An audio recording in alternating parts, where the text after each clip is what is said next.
You're watching the Battered Fans Network. The Herons are champs. Yeah. Roll south to Freedom Park, rockin' pink and black. Official tissue in the 305, bounty full of greats. The Battered fan with Chris and Dan dropping hot takes. Messi and the Herons start the season with a star on the crest, so 29 fan bases can cry, cause we the best. Sign homegrowns like Noah, Frey and Ruiz, replacing goats with greats. Yeah, Miles got the cheese and he called it. Freedom to dream was the backbone. From Lockhart to Miami, it feels good to be at home. Multiple times a week on YouTube and audio. Take the time to subscribe, like and share the show. So check and chat, grab your MLS cup and come in. No question about it, I'm ready to get a star again.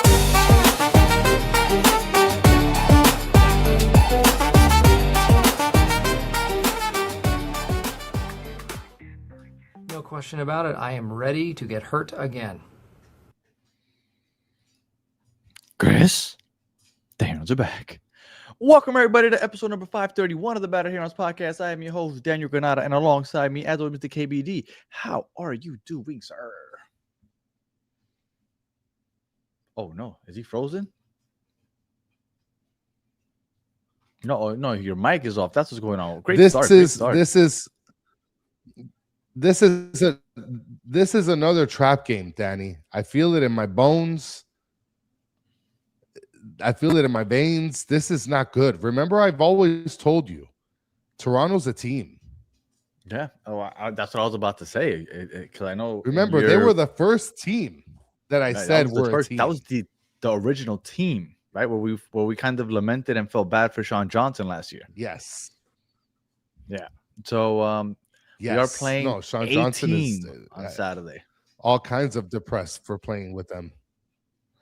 Now, Toronto, I believe they've only beaten us twice in our history. The last 6 games, Miami's won 4 of them. The last 2 have been draws. I believe it's 1-1 draws. So Miami hasn't necessarily fared poorly since Messi's arrival, because the last time we lost to them was, I think, a month or 2 before Messi arrived. Since then, Miami's basically won them all, or a couple of draws here and there. But Toronto is building a nice roster, but has been riddled with injuries as of late. Your favorite player's favorite player and my favorite non-Inter Miami player, Mihailovic, will not be playing. So I'm interested. We have 2 guests. We were special enough or lucky enough to have 2 guests today to tell us a little bit more about Orlando. So while I go get my water, I'm gonna just jump off screen real quick, and I'm gonna bring them on.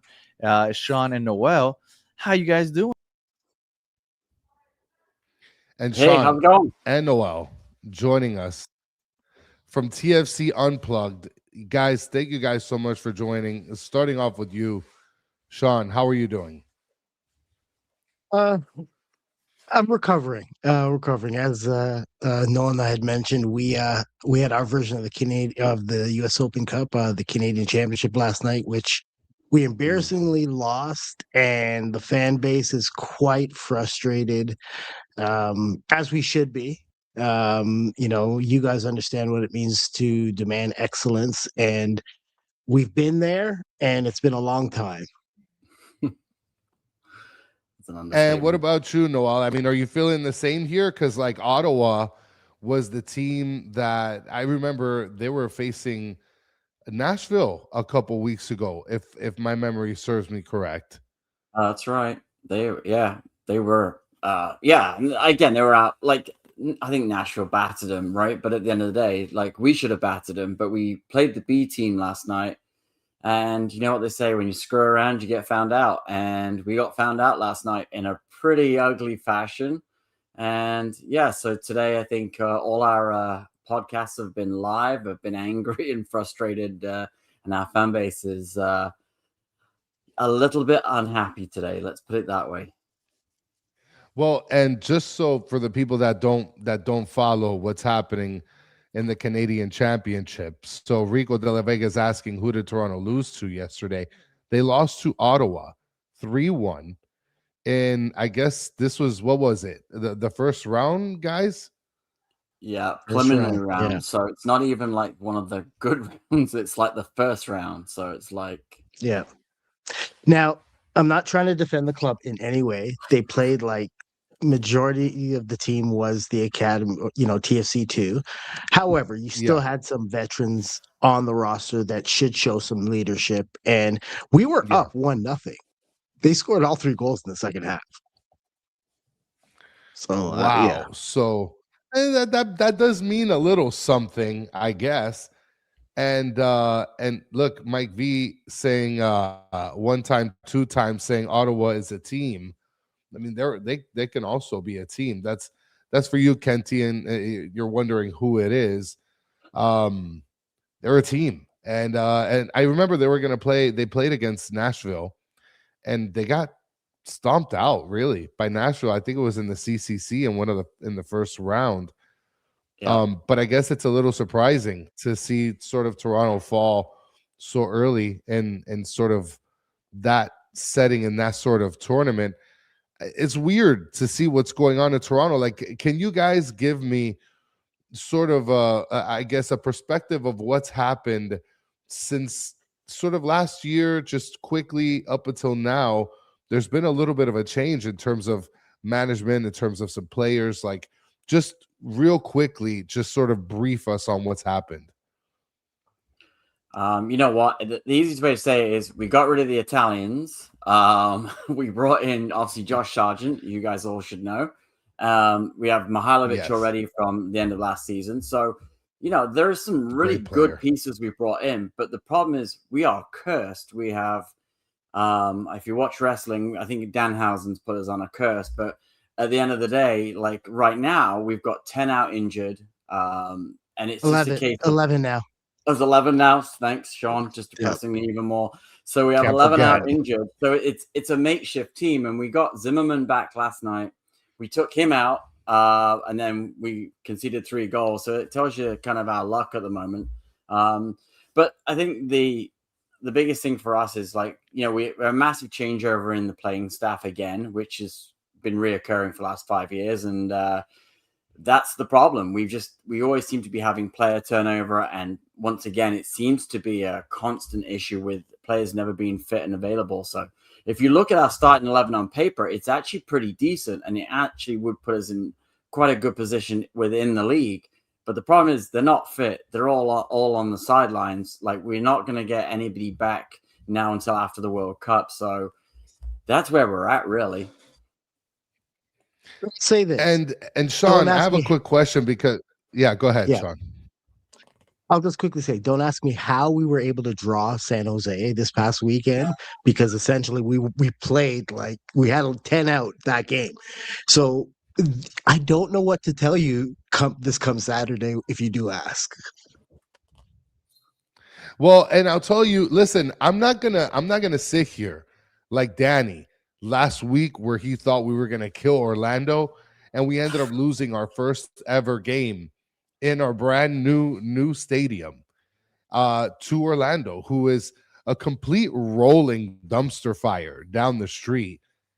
And that's where I look at comments like this. Soccer Daddy saying 11 players injured. Listen, Soccer Daddy, stop the laughing. We are a laughing stock. We got trounced by Orlando, whether you guys like it or not. And our brother from the north, Richard Greenberg, says my TFC is once again a disaster.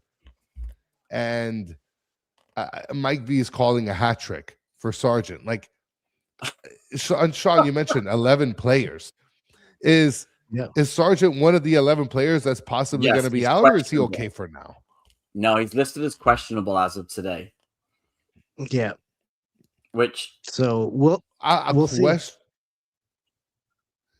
Questionable. That's it's crazy, because when he came on to Toronto, there was a lot of excitement.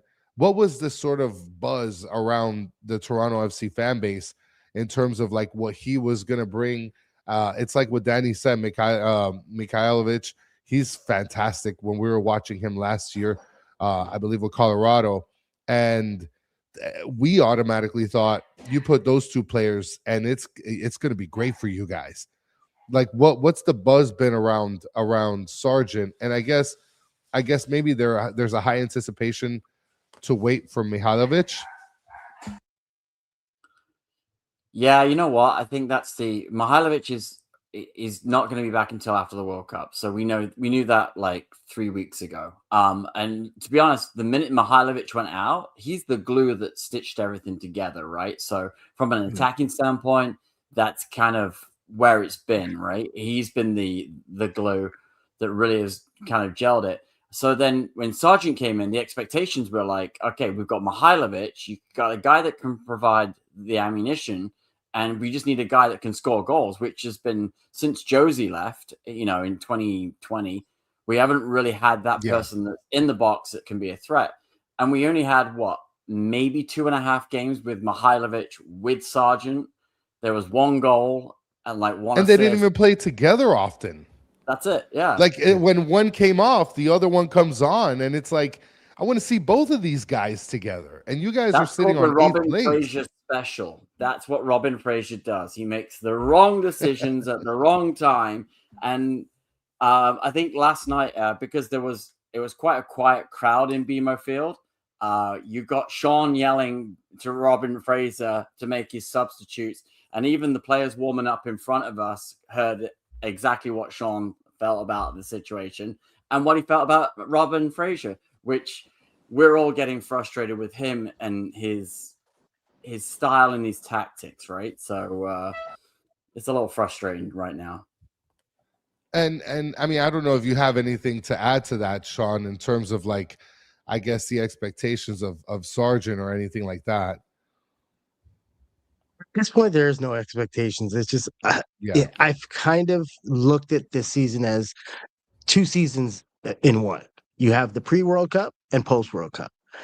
If this team, we have 3 games left, I just kind of want them to, if they can kind of survive in that playoff position going into that break, like Noel said, on paper, our healthy 11 is a good team. If we can get everybody back, maybe add a couple pieces in that summer window, anything's possible. But right now, I'm trying to be positive, knowing where we were last season compared to now. We're much improved. But at the same time, you can see all the issues that this club still has and where they need to improve. And then you hear management say certain things, and then you get frustrated because it's like they seem to be clueless.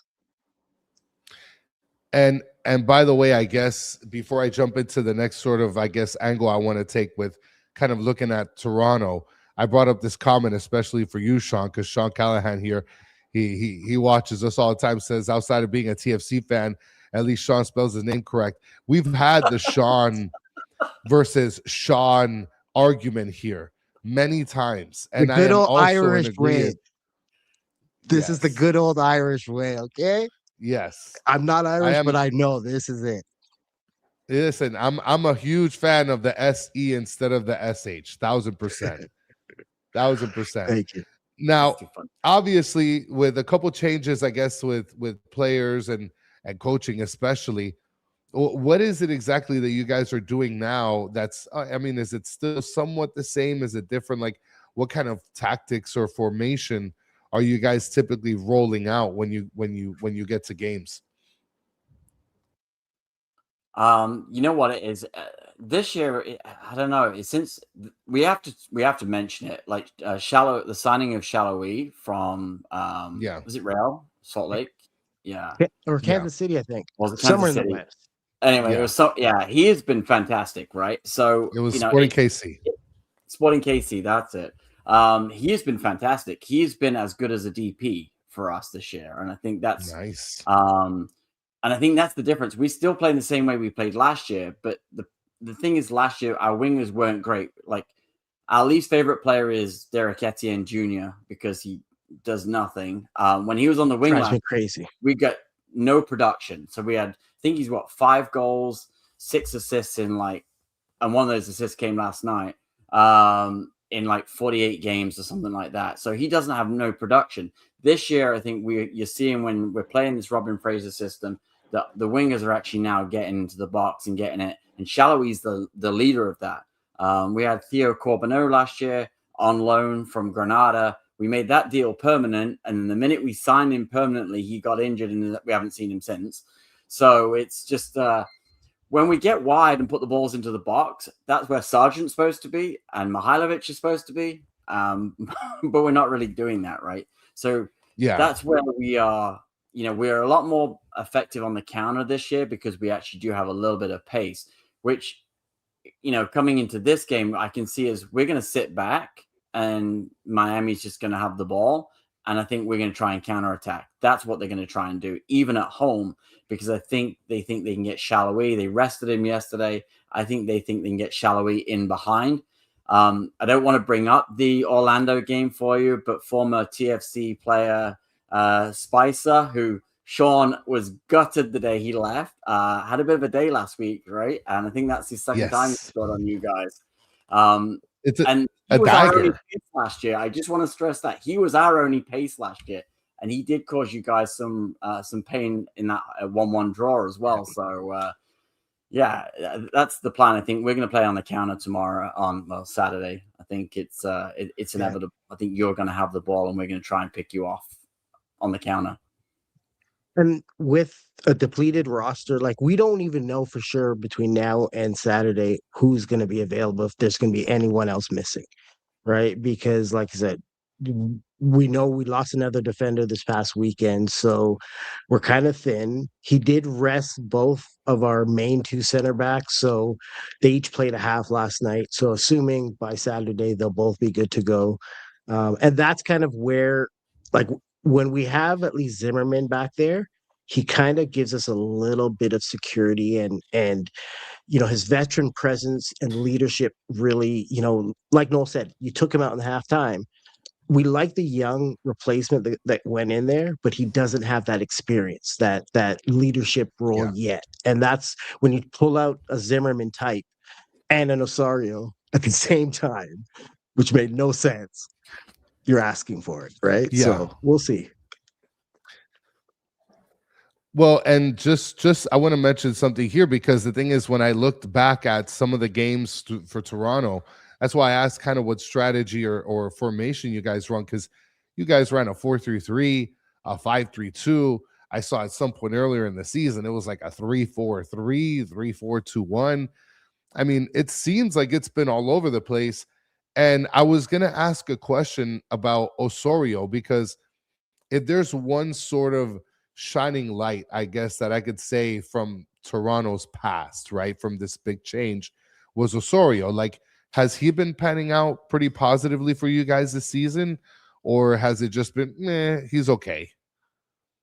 He's getting up in age. He's 34 this year.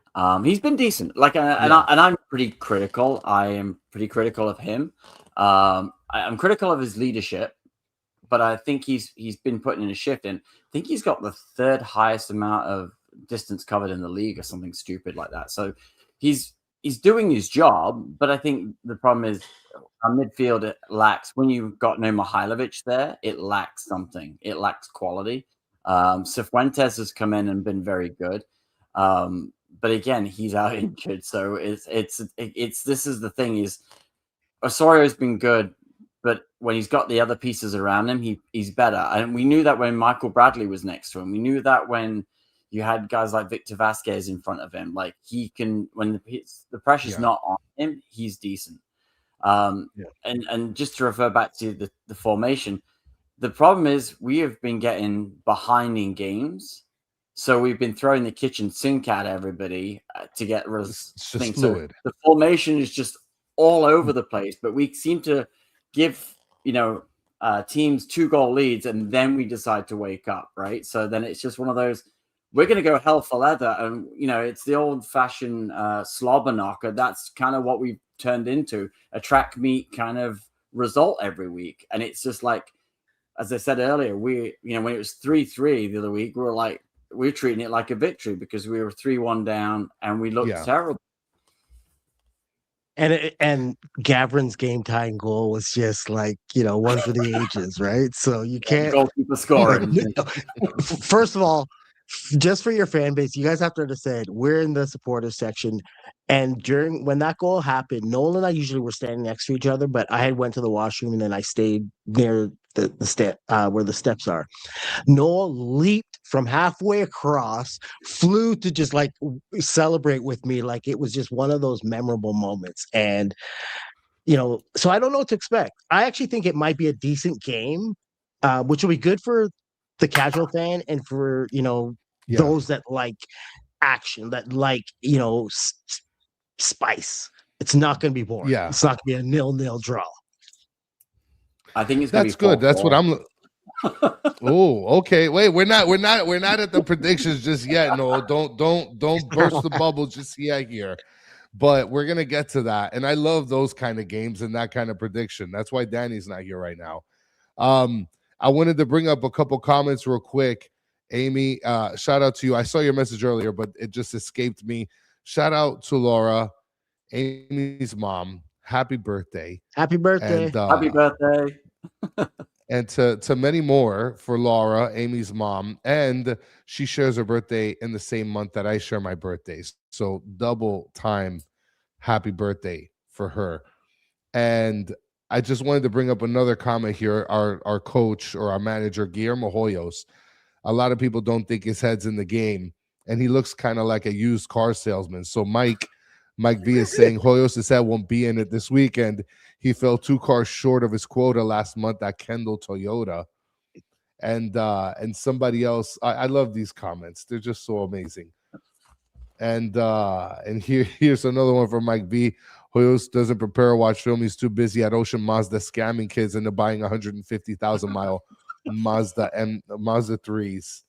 That is, you guys are fantastic. Shout out to the chat.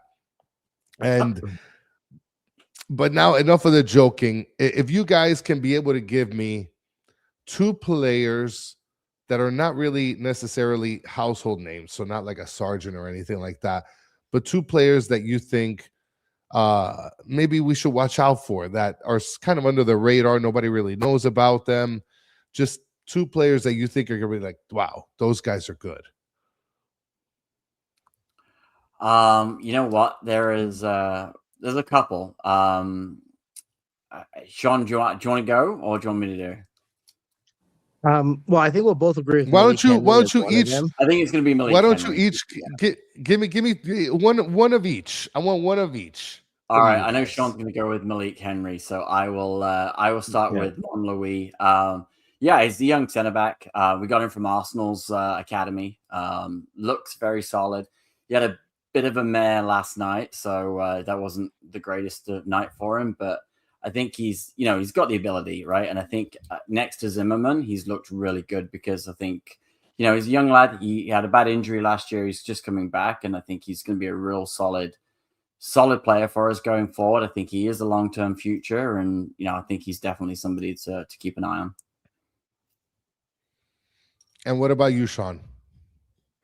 Oh, Malik Henry, winger. He basically, like, as we mentioned earlier about Etienne, like, I was calling for Malik on the, like, and every game, if he's not on the pitch, that's all I'm asking for, because when he's out there, he doesn't really do anything wrong, in the sense of he's not a turnover. He's not afraid to go one-on-one to try to beat his man, to get the ball in the box. He does everything you want from your winger.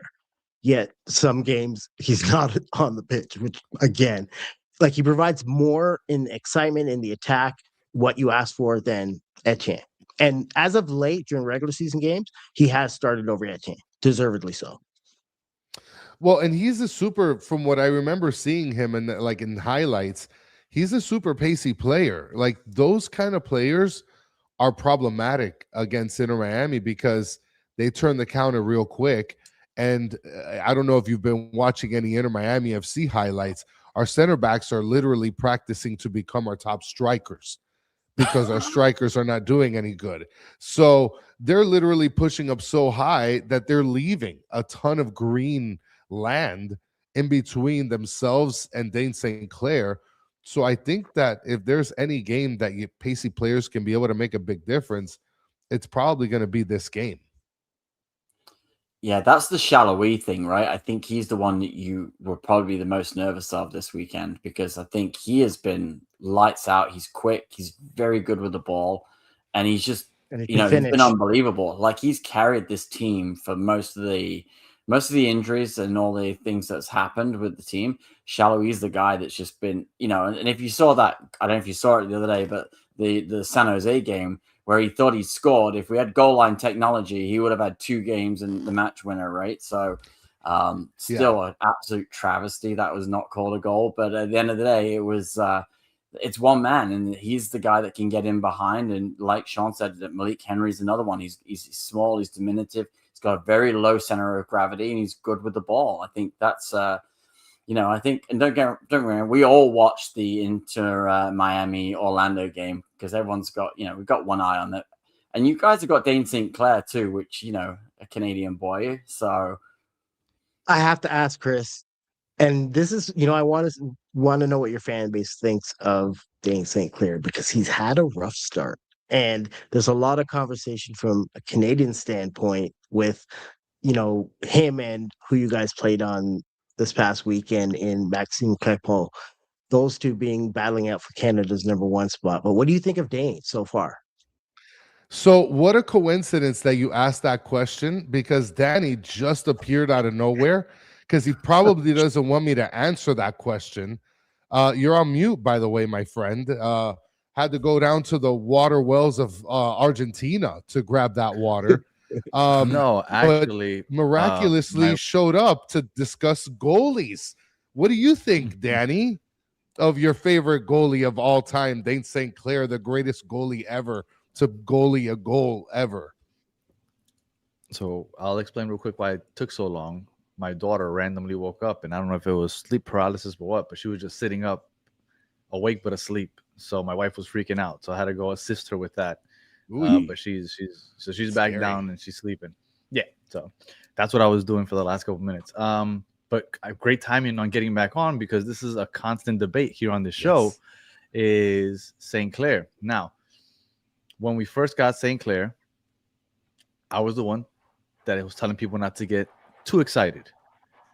Goalie of the year, yes. But if you watch Minnesota last year, and we tried our best to watch as many teams as possible last year, so I watched a lot of Minnesota. They played a low block. They broke the record for least amount of possession for a season in the league history. So I mean, can I do a goalie polling? Facing a lot. You do it anyway. You're gonna do it anyway. Why do you even ask? So okay, I'm gonna do it. You were defending with 10. You never got a clean shot on him, so of course he was gonna look great. He won goalie of the year, and I thought goalie of the year, yes, but on this team, you're going to have to be a sweeper keeper. You're going to be constantly facing, is what Danny's telling you. No. I was telling you, don't bring up the goalie of the year, because he's going to constantly be facing counterattacks. So I think that he's getting an unfair shake, because this is a new position for him. Even though he's a professional, he's getting used to this. If you look at the way he was coming out for the ball in that first game against LAFC, where he made 2 blunders coming out, to where he's at now, his weakness was distributing the ball, and now he's distributing it better. I think he's improved. So I think people are being too harsh because of their expectations were so high. So I think that he's not that bad. Now, Chris and the majority of people, on the other hand, because it's if you're familiar with the NFL, the backup quarterback syndrome. Everybody just wants the backup quarterback, and everybody's obsessed with the nickname that Chris gave him, Rocco Blocco. So that's it. Everybody just wants Rocco to start. But he has not been as bad. And if it wasn't for him, we probably would have Orlando would have scored like 7 or 8 on us this past week. Oh, not that bad. I want to preface this by saying, Danny, let's not disrespect Rocco Rios Novos here. He is the person that carried us in the playoffs and championship. Okay. Yes, he is a two-time North American champion, because he won in USL the year before. So let's not throw any shade right now. As far as I could tell, he's winning the goalie poly 100%. I'm just going to shut down the poll right now. I'm just going to give you a lesson. There's your answer. Give you a lesson. This is what happens, right? So, do you remember Stefan Fry? Yes. For Seattle, right? Yes. Andrew Thomas took over, and he's doing great. Yeah, but do you remember 2016? There was an MLS Cup final, Toronto FC against Seattle.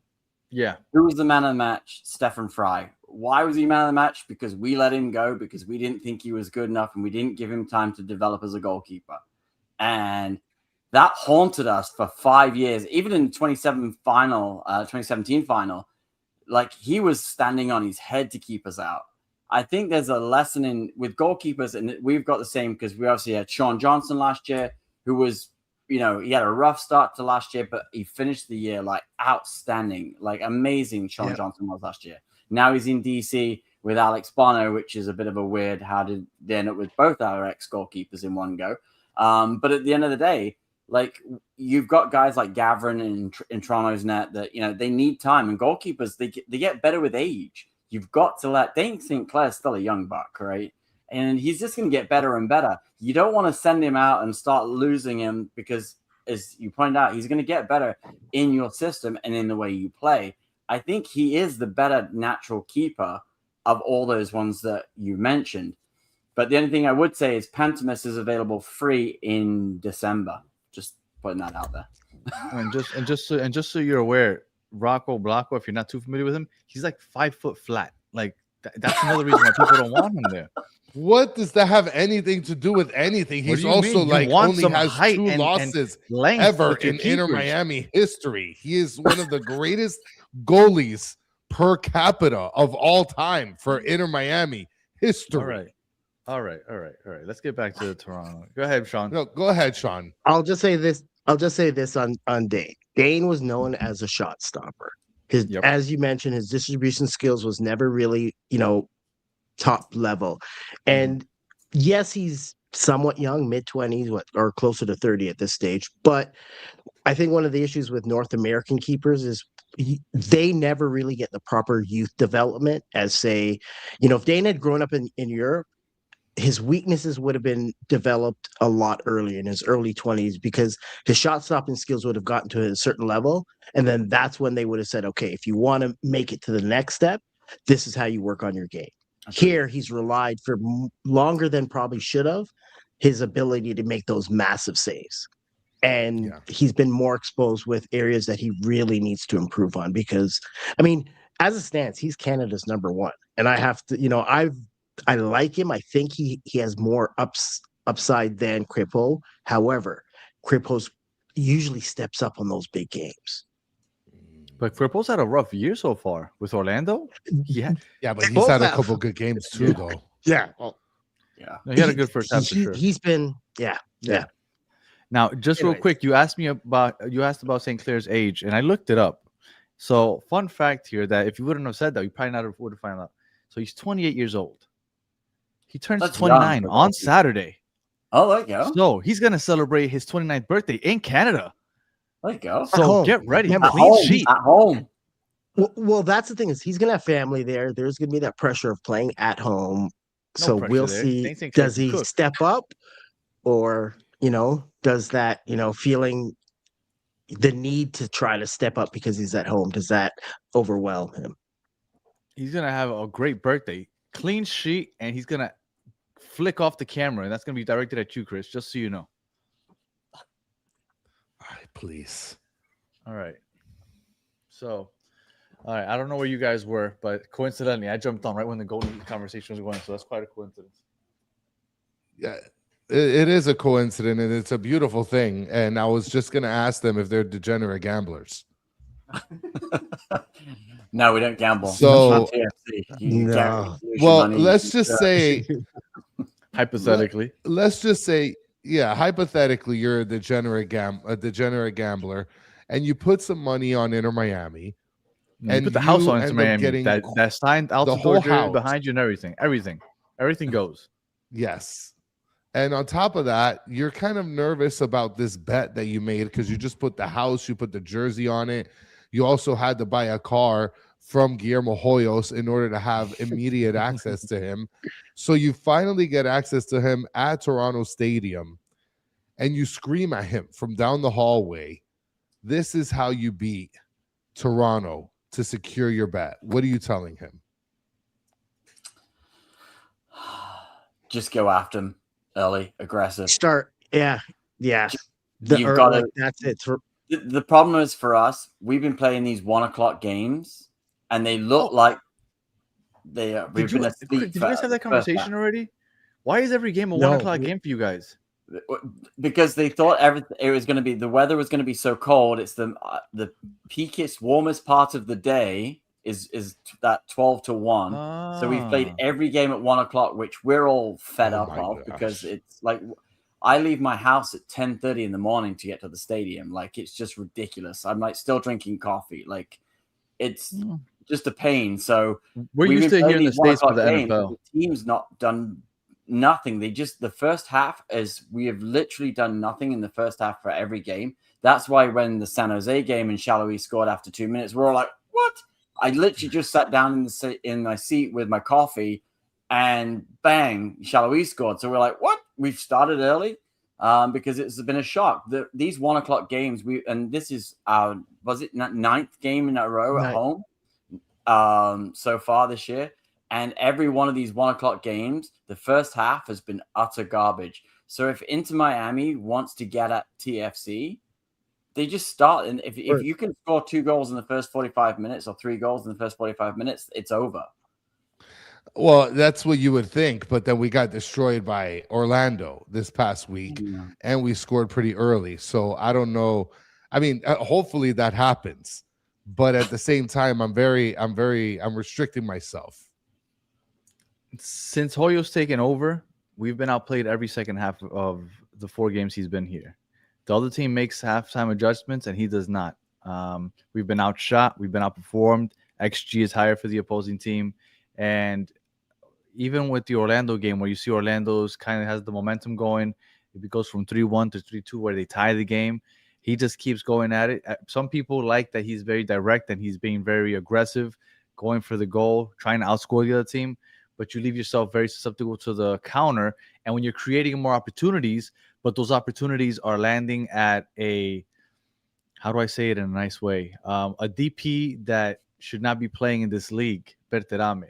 When he's the one that's ending up with those opportunities and he can't deliver, then, all you're doing is just not making the most of your opportunities and giving the other team one-on-one opportunities against St. Clair, which Chris goes ahead and crucifies him for, even though most keepers wouldn't stop those. So, he's got to block it.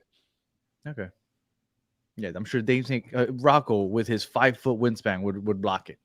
Listen, I've seen him do great things. You haven't seen him do anything. In the yes, playoffs, I have. I posted a literal highlight. Last 6 games of the years, playoffs, and last 2 regular season games, he faced less than 20 shots. Less than 20 shots in a span of like 5 or 6 games. It's ridiculous. You're done, Danny. You're done. Go ahead, Sean. Yeah, cut him off. But the problem is I got into an argument over our keeper last night, so I'm gonna keep my mouth quiet. Like in the stands, I was defending our keeper, but I got into it with another supporter, so I'm gonna keep the peace tonight. No, there is no peace to keep here because Danny is just gonna say that Dane St. Clair is the greatest goalie of all time. So, I think he'll come good for you guys. And again, as Sean said, like he's at home tomorrow on Saturday. I think he might put in a performance. I think he might just be like, it's his birthday. He's got family in the stands, and because look, at the end of the day, Sean Johnson left at the end of last year. We wanted them to make a bid for Dane St. Clair. We wanted them to go and sign him for Toronto, and because it's nice to get those hometown kids back in the building, right? But at the end of the day, when Inter Miami's calling and you get to go and play with Messi, or you can play with a dysfunctional TFC team, it's kind of an easy pick. Or you can play in Miami with the weather they have versus Toronto. I mean, yeah, I know. Someone asked me how cold it is. I think it's 9 degrees, so 48 Fahrenheit right now. So it's oh my goodness! Listen, I saw it's still snowing in Denver, Colorado right now.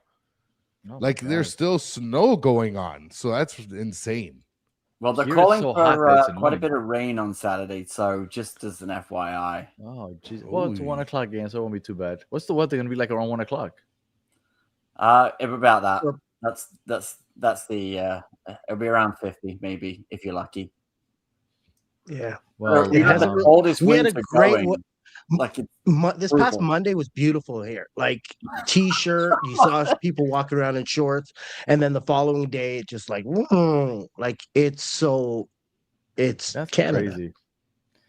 Here it's just hot all the time. It's like unbearably Yeah, hot it's here been right now. boiling. It's boiling here. I don't know if that's Boiling. like I don't know if you guys in are Orlando last fed enough. weekend, so don't worry. I was Okay. feeling that heat. You were I got a boiling. nice Just imagine- tan for about 10 minutes on my arm. That was it in Yeah. Universal Studios. But It gets oh and my it gets God, a I little missed it. hotter as you come further south. It's brutal down here. Yeah.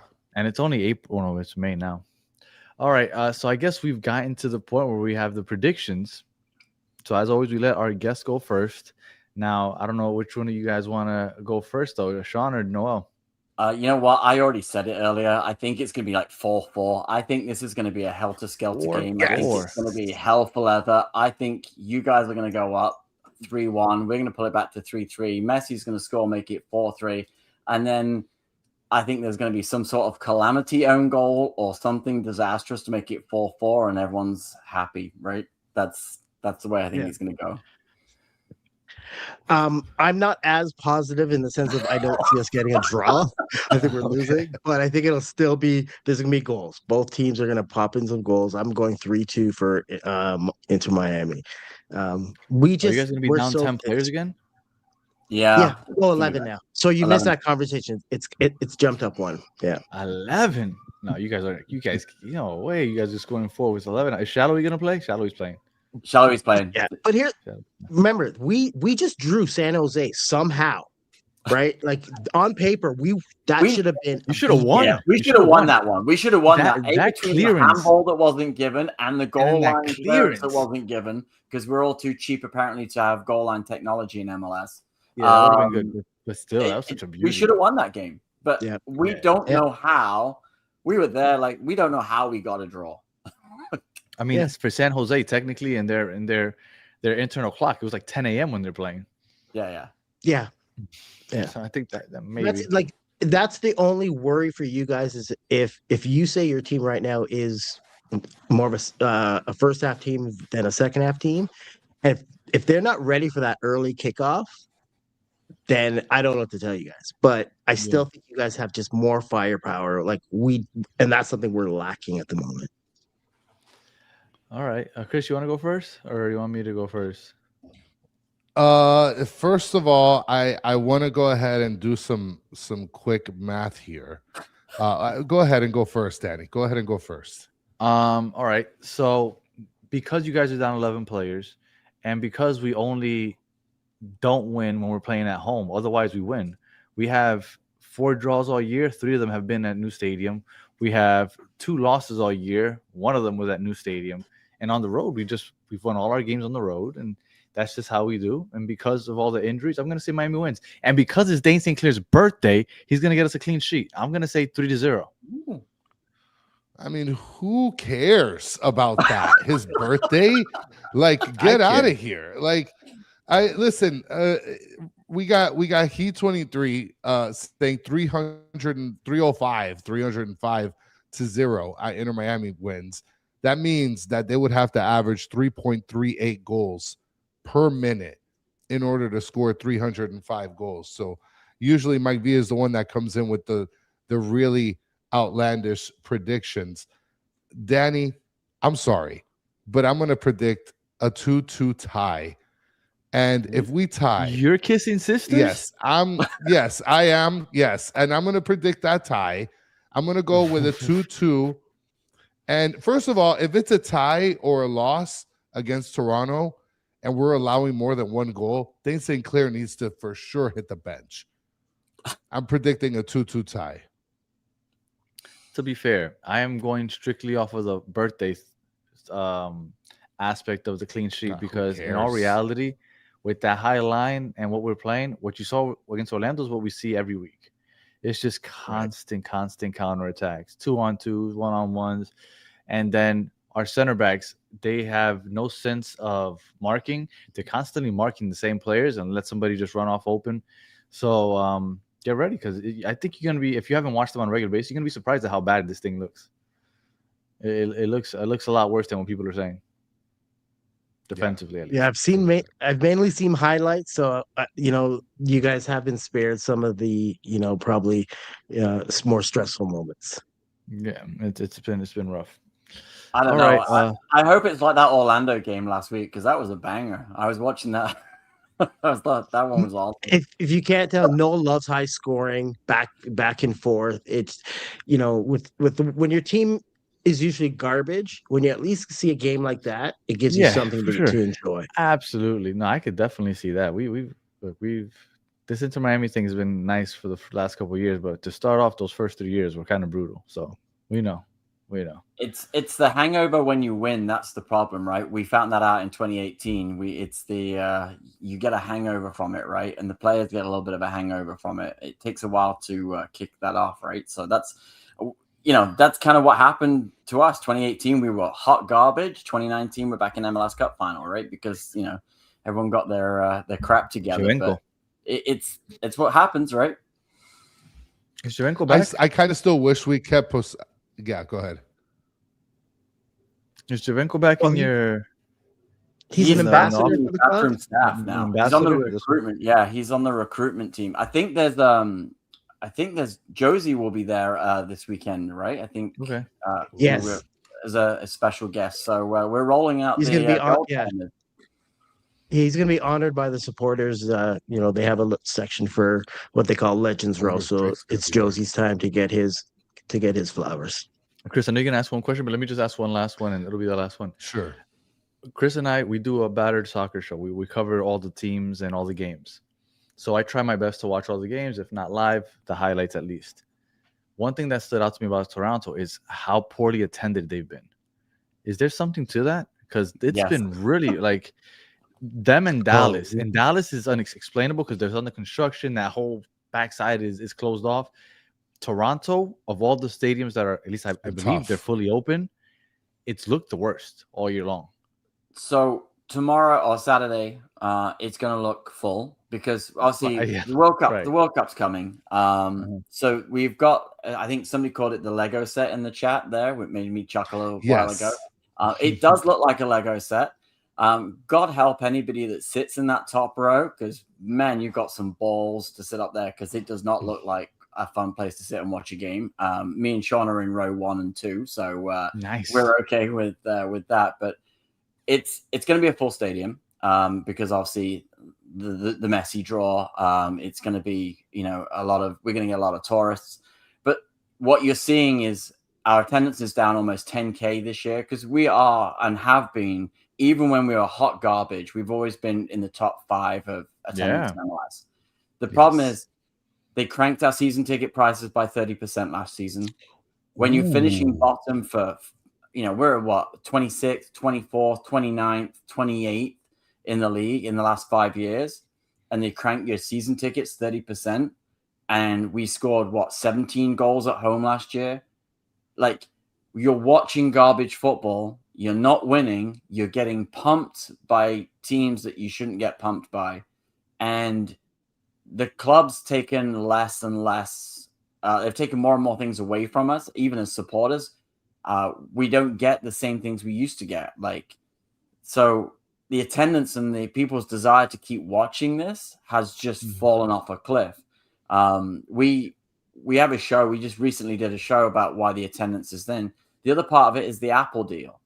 The casual fan in Toronto doesn't see us anymore. Now we're behind a paywall.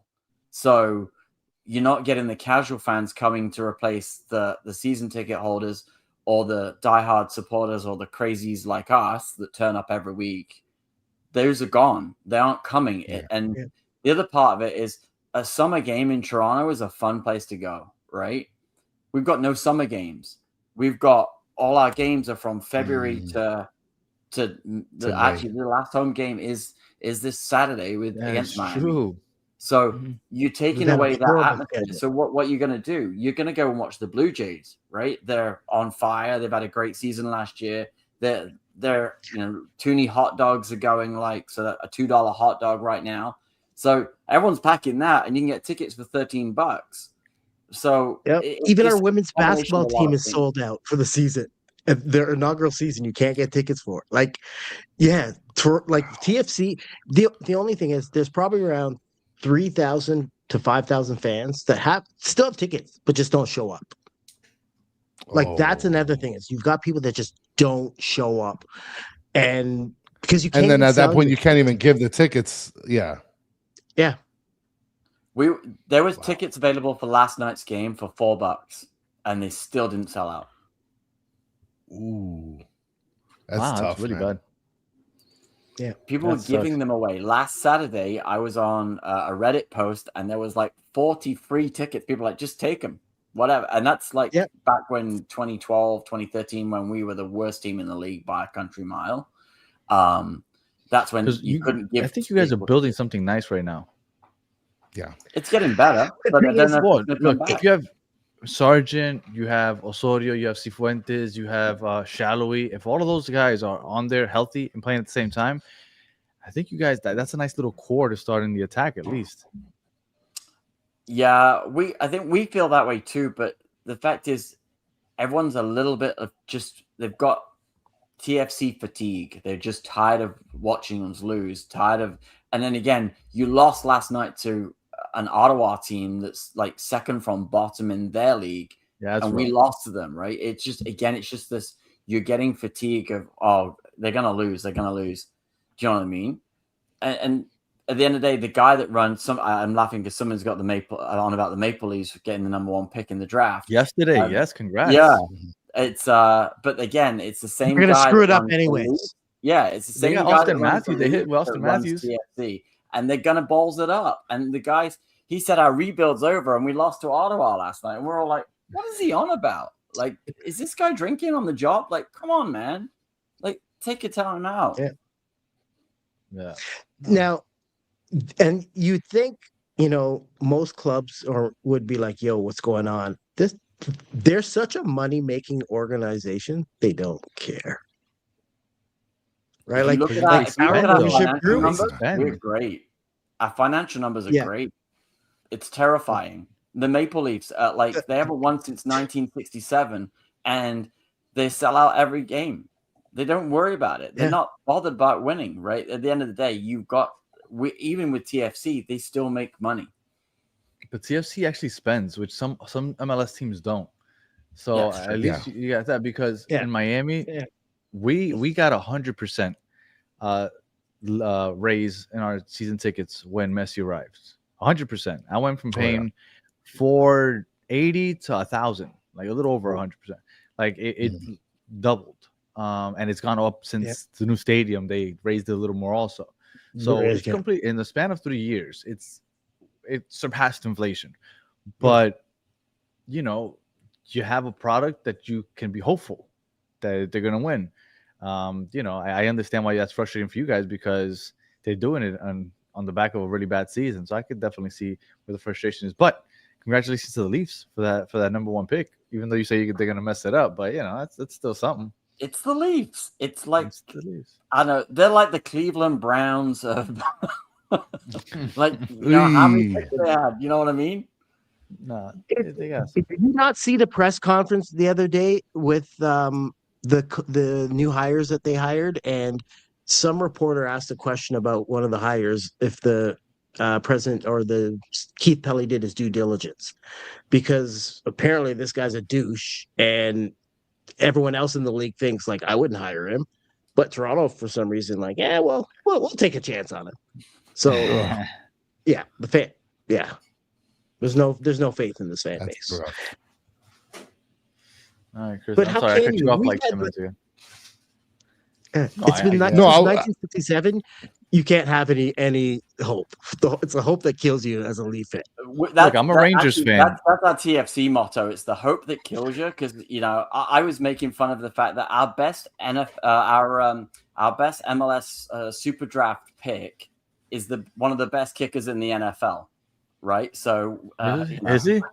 Brandon Aubrey for the Cowboys? We drafted him. He played for TFC? Really? Yeah, we drafted him. We released him. He went to the Cowboys as a free agent, and look at him now. He got a huge contract just now. Yeah, that's He's getting paid. That's our quality of scouting. All right. Well, just so you know, the Rangers had the second best odds at the number 1 pick. You guys had the 5th best odds, and somehow the Rangers ended up with the 5th pick, and you guys ended up with the 1st. So there you go. F me. Yeah. All right, Chris, go ahead. I know I cut you off like 10 minutes ago.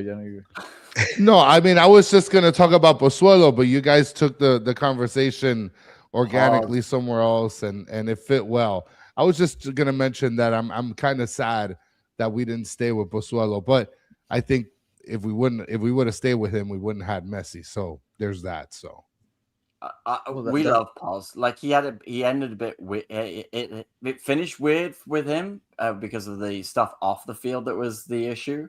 But that 2019, man, that he was just another level. Amazing. Like he was outrageous. Noel has the Paz shirt. I do. I don't know which direction it is. It's, we love Pozuelo here.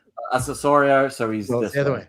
There he is. Oh, there we go. There you Nice. If I keep going, you're gonna see my Packer wall. Oh, no. Nice. Yeah. Oh no. His base was Actually, quite, to be fair, most of this room is green and gold. That's it. So this is my TFC wall, and then the rest of my man cave is very nice. Is Packers. You know, there was a house on sale across the street from Lambeau Field. I know, like it's only 750K. My wife How much? Want to move to Green Bay. 750K US. I was like, no brainer. That is. Noel looked into it. Trust me. He's that guy. Because if I would have had the money, I would have bought it and made it into an Airbnb or something. Because that right there is prime real estate. Yeah, you know what? I keep looking because we go every year, and I'm always like, I could buy this, and the cost of the 12 home games, I could Airbnb it out, covers the cost of the mortgage. Just. I agree. It could work out. Yeah. Oh yeah. Yep. All right. Tim Hortons or Dunkin' Donuts? Dunkin'. Oh, wasn't expecting that. Tim's is just hot garbage these days, but Dunkin'. Is it? Yeah. It's. They were making fun of me. As I told you, I was in Orlando last week, and the first place that I stopped was Dunkin'. Starbucks. No, it was Dunkin'. It was Dunkin'. First place I went was Dunkin'. And everyone's like, where is he? Because all my buddies from the UK were in Orlando for 2 weeks. So they were like, he's going to get coffee. And my buddy that was just here is like, he's bound to have gone to get coffee. And I come strutting on the mini golf course with my Dunkin'. Tim Hortons. The only time I've tried Tim Hortons was when I went to a Panthers game. And they used to have a Tim Hortons in the arena. They got rid of it. I don't know why. But that's the only time I ever tried Tim Hortons. It was good a while ago. It's fallen. Yeah. Interesting. The reason is Burger King brought it. That's the problem. Burger King brought it out, and so they kind of cut corners. South Florida. So they got rid of the coffee that everybody liked, and McDonald's actually then took over the coffee. Yeah. What? Up here, Yeah. the McDonald's coffee, It's better people and actually it's cheaper. prefer their coffee because they basically realized like, everyone loved that coffee bean. No one is buying our coffee. Tim scrapped it. Let's take their coffee bean, and it was a smart business. Nice. Holy I had not. crap. You guys ever tried Juan Valdez? I remember Juan Valdez. Colombian coffee. Come on. Yeah. What? They had one in coffee, Orlando. yeah. Yeah. Look at that. I had never. That sounds complicated. Scott Soccer Daddy's from Vancouver, and they apparently don't like Tim Hortons either. Yeah. All right. Well, Very interesting question there, Dan. I didn't expect that. Nice. well, first time I get to ask somebody about Tim Hortons, I don't know. If I ask anybody else, they won't know what I'm talking about, probably. All right. Only in Michigan, because we have this Tim Hortons in Michigan, right? Is there? Yeah, actually, there's a few in Buffalo by the border, but most of them are in Michigan. Do you consider Buffalo a Canadian city? No. It's pretty. Well, it's quick. It's I an don't. hour away. But I don't know, because I feel like if you're from Toronto and you like an NFL team, I think it should be Buffalo. It shouldn't be Green Bay. I've been watching the Packers since '89 because I lived on a U.S. military base in Germany, and they used to put the Packers on. And this is gonna age me on VHS for the. You were in the military in the 80s. Well, you already aged yourself. No, I was not me. My dad was. Okay. So I grew up on the base. Anyway, they had they used to put because at that time the 80s it was the Bears, right, was always the attraction. Yeah, of course. Anyway, they used to put it on in like the cafe area and the common areas, and so I was just fascinated by it. And I was fascinated because it was the Bears Packers. I was fascinated by the G. So I've been over this side of the world for 25 years, and so I've been going to Green Bay for the last 15 directly, and been watching them since 02, 03 really cool. season.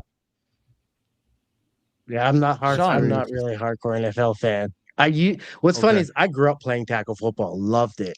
I was a defensive back. My favorite player, and this is a shout out to all you in Miami, was Dan Marino. He he might not have won it, but you know No, what? but he's the best one to never win it. That's for sure. I was like this game, and that also ages me. I'm a Gen X baby. I might, got quite old children. In fact, I even got grandkids. So that yeah. We got Grandpa Sean on here. Okay. Yeah, All right. definitely. Shout out to you and the grandbabies. You just lit up every single Miami Dolphins fan in our chat. So, which Chris and I, neither one of us are Dolphin fans. Hey, you know what the Dolphins are this year, right? The Lambeau South, garbage, right? The Lambeau South. You've got a coach, you've got Jeff Halfley, you've got Malik, you've got a couple of our boys down there. So we're excited. I can't wait for that game. I can tell you right now. I'm hoping they're going to put that bad boy on in September or October. So I don't know if I believe in Malik Willis. We do a Battered Dolphin show. No, we do a Battered Dolphin show, and it's going to take him and H and just running rapid, like if it's the Ravens with Lamar Jackson and Derek, like they have to lead the league in rushing because offensively they have no firepower anywhere else. So I don't know, Malik Willis is gonna have to just have one hell of a year with his legs because he got nobody to throw it to. He was fantastic. I saw him live twice last year, and he was really good. Loved him. Loved his ability. We'll definitely see it because I think people here, the Dolphins fans, are just hoping for a first overall pick the following year at this point because they sold everyone off. So yeah, they did. Yeah. All right. Sean, Noel, appreciate you hanging out with us. Please let everybody know where they could find you guys if they want some more Toronto talk or just Canadian talk. Tim Hortons talk. Tim Hortons talk. Yeah, definitely. TFC Unplugged. We're always there. We're on Twitter. Sean's at Canadian Footy Guy. I'm NC Allen 80. You can find us. We're always there. And then on obviously in YouTube or TFC Unplugged, you can find us there. So, and if you watch Premier League, we have the 6 Yard Line podcast as well. Me and Sean do a bit of Premier League stuff too. I was just about to ask you that. You read my mind because you said that you from the UK and you got UK buddies, and I was just about to ask you. So my hometown team is Nottingham Forest. Let's go and beat the Villa tomorrow night in the Europa League. I'm rooting for Crystal Palace. Oh, but that's in that's not in the Europa though. Okay. No, they are. But no, like I'm from Nottingham, so it's in my family. It's a big thing, right? So like Forest is life, and that's the way we grew up. And I grew up in that stadium. I love everything about it. It's if you've never been to a British stadium to go and watch it, it's pretty special. So I took my youngest son last year to the Forest Villa home game in the Premier League, and he's been in a lot of stadiums with me. He's been in a lot of games with me, and then he's like, I can't believe how thunderous this is. Do you know what I mean? So it's there's an Arsenal fan in the chat. There's always an Arsenal fan. But yeah, it's I'm Forest, but the guy that I co-host with is a Liverpool fan. I'm a Liverpool fan who's, yes, we're not having a good season. Liverpool. Hey, yeah, but hey, we still won a trophy last year. I'm going to enjoy until the final whistle's kicked. We're still defending champs. That is true. I started following Liverpool a lot closer when Luis Diaz was over there. I don't know why they would let him go and keep Gakpo. I thought that was so dumb. But and then after the fact, I'm sure it's even worse now. Yeah. Nothing turned out the way I think anyone anticipated when you looked at the players they lost versus who came in. I started, like, for me, I grew up, John Barnes was the guy that made me fall in love with Liverpool in the late 80s, early 90s. And I have no connection other than seeing a young black player just boss up the pitch. And I was like, yeah, that's my guy right there. And that was it. I was hooked ever since. They weren't winning. I saw a lot of rough times as a Liverpool fan. So I'm happy where the club is at. Even though we're not The last decade was winning good at to you. this year. Yeah, we have seen some good years over the past 10 years. I wanna close this out. Sack slot. Before we close this out, I wanna ask each of you, Sean and Noel. We're trying to start up a battered footy podcast where I follow EPL because I'm new to the sport. European, but yeah. Yeah, I guess whatever. And I need you guys to give me not a top team. Give me like an obscure team. Just go right now. Obscure team in the EPL to pick right now. One. To actually watch, to follow? To follow and be a fan of. I'd say So Newcastle. in the Prem. I'd say Newcastle. Who'd you say, I'm Sean? the opposite. I'm going to go with Newcastle's rival, Sunderland. Okay. All right. I'm keeping that. So they're in 12th and 13th right now. Both of them. From what I see here. So I'm going to do my research there. I might go with one of those two, Danny. Because I was going to stick to Norwich City, but they're in the second league, which is the championship. But I like them for some reason. But oh well, we'll see. I'd say Newcastle. You'll never find somebody's got Coventry in there. I'm actually banned from that stadium. But like, what? That's a long story. Okay, that's another day. Like, you guys need to, if we're ever in Miami, that's at a bar. Have Noel tell you all the different stories. Okay. There's a few places I'm not allowed to go. But to be fair, even my mom's banned from Southampton, so she hit a policeman with a brick. So your mom? What are we need to stop the show and redo another one right now. And please, I mean that would be amazing. Yeah, that's a great episode. That's my family. That's who we grew up in the 80s, man. Only my August 22nd is when you guys come down here. August 22nd. It'll be interesting if you guys make it down here. Yeah. All right, well, go ahead. I don't know if I'm making it anytime soon, but I know we definitely need to do another road trip at some point, because that's one thing we do miss as a support is road trips. Like, we've been to Nashville, baby. I think the last Nashville was a great trip for us.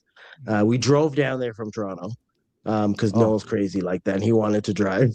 14 hours. It's not that far. It's 13 hours to Green Bay in one shot. It's 14 hours to Nashville in one shot. We did that last time. We did the road trip. That's easy.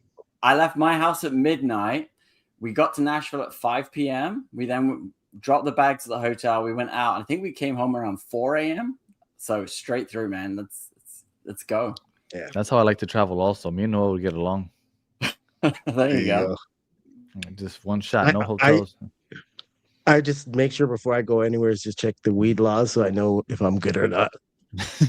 Yeah. Hey, they've loosened up a lot. Hey, if you want to see loose, come to Toronto. On every block, you'll have a dispensary to choose from. Like, it's optional. Like, yeah, it's legal here, right? So, yeah. So it's like literally on any major strip, and especially in the downtown area, you have selection. I didn't know that. Yeah. We're laid back here. So, it's something to do with the cold. You got to sit back in the wintertime and just, yeah. I can see that. It definitely, I'm sure it definitely gets cold, keeps you warm. All right. Again, appreciate you guys jumping on. Chris, do you have any final words? Dane St. Clair sucks big time. That's it. Watch him be man of the match. If he is, I'm just gonna message you, and I'm gonna send you a little picture of him getting his trophy.